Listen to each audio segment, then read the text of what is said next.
aí, meu povo, tudo bem com vocês? Geografia 2, capítulo 26, África, quadro natural e demográfico. Quadro natural. Vamos falar sobre o relevo. A África possui uma área superior de 30 milhões de quilômetros quadrados, que corresponde a aproximadamente 20% das terras imersas do planeta. O relevo é predominantemente planáltico e de altitude média, com poucas planícies que se encontram em áreas do litoral e em vales de rios como o Congo e o Níger, caracterizando-se como áreas de sedimentação, isso é, áreas de planícies que acabam por se transformarem em depósitos de sedimentos oriundos do desgaste de relevos com maiores altitudes. O continente ele é banhado pelos oceanos Atlântico e Índico, além dos mares Mediterrâneo e Vermelho. No extremo norte, entre Marrocos, Argélia e Tunísia, destacam-se as cadeias da Cadeia dos Altos, com formação recente e ponto culminante superior a 4.000 metros.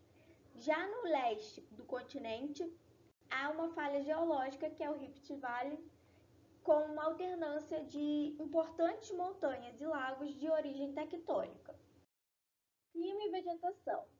O fato de a África ser cortada por três importantes paralelos, o Equador, o Trópico de Capricórnio e o Trópico de Câncer, facilita a compreensão de seu quadro climático.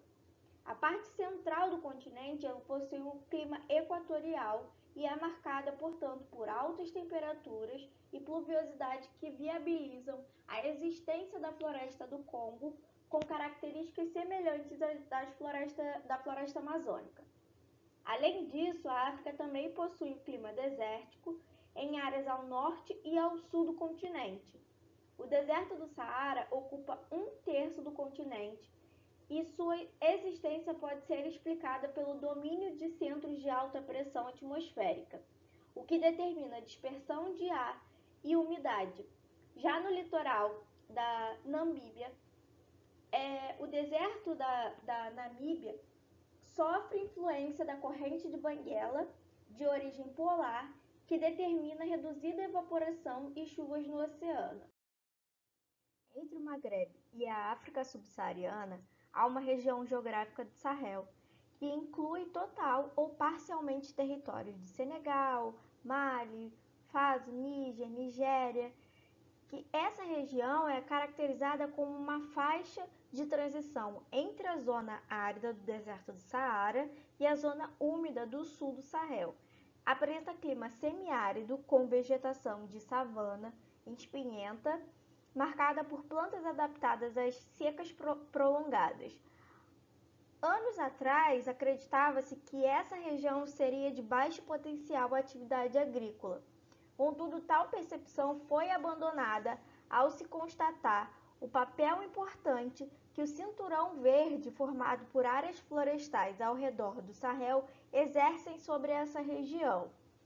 Abaixo dessa região, há regiões de clima tropical típico, com 2 estações do ano bem definidas. O verão úmido e o inverno seco determinam a existência das savanas africanas, vegetações marcadas por um extrato herbáceo rasteiro e árvores esparsas adaptadas à longa estação seca.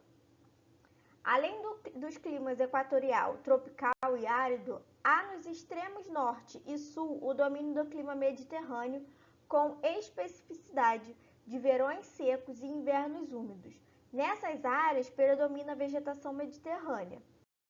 Hidrografia.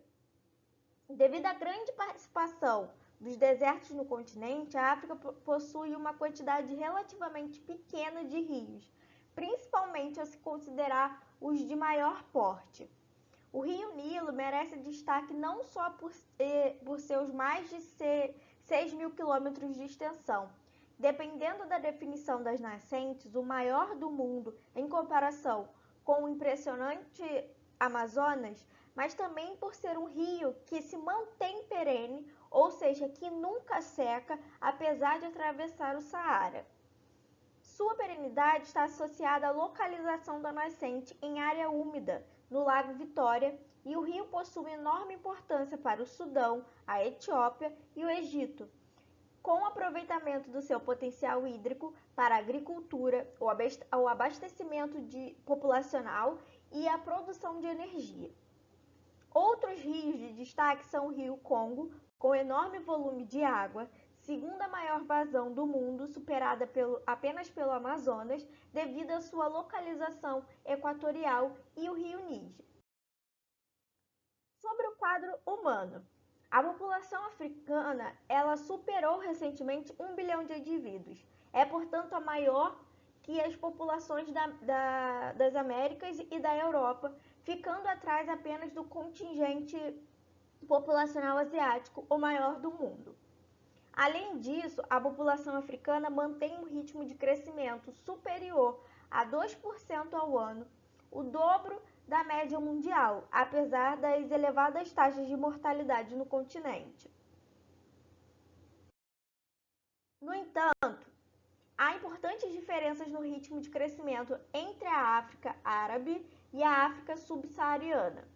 De maneira geral, os países como Egito, Marrocos, Tunísia e Argélia já não têm um crescimento tão elevado, devido à queda nas taxas de fecundidade. No entanto, nos países da África subsaariana, tirando exceção como a África do Sul, o ritmo de crescimento é muito elevado, com base em taxas de fecundidade que em diversos casos superam os 6 filhos por mulher em período reprodutivo. Alguns estudos mais alarmistas indicam que a população africana poderá dobrar em 2 décadas. No entanto, o ritmo de urbanização vai determinar esse processo, variando de país para país. Outro ponto a ser considerado é o enorme contingente de contaminados pelo HIV, notadamente na África subsaariana, e como a doença vai afetar o ritmo de crescimento da população. Vale lembrar que, a cada 10 pessoas contaminadas com HIV no mundo, 7 são africanas. De maneira geral, o continente, apesar de avanços, possui os piores indicadores sociais do planeta, o que é percebido pela posição dos países na lista do Índice de Desenvolvimento Humano, calculado com base em 3 pilares: saúde, educação e renda. Na lista de 2018, os 12 últimos eram africanos. Analisando as 40 últimas posições em uma lista de 189 países no mundo, apenas 5 não eram no continente. O maior IDH da África não é representativo do continente. A Seychelles, um conjunto de ilhas com menos de 100 mil habitantes. Nem mesmo a África do Sul, que possui economia mais dinâmica, é uma exceção no quadro continental. Em 2018, estava com o IDH de 0,705, ainda assim superior ao do Níger, país mais pobre do mundo naquele ano, com 0,377. E é isso, meu povo. Dúvidas, escrevam nos comentários e até o próximo vídeo.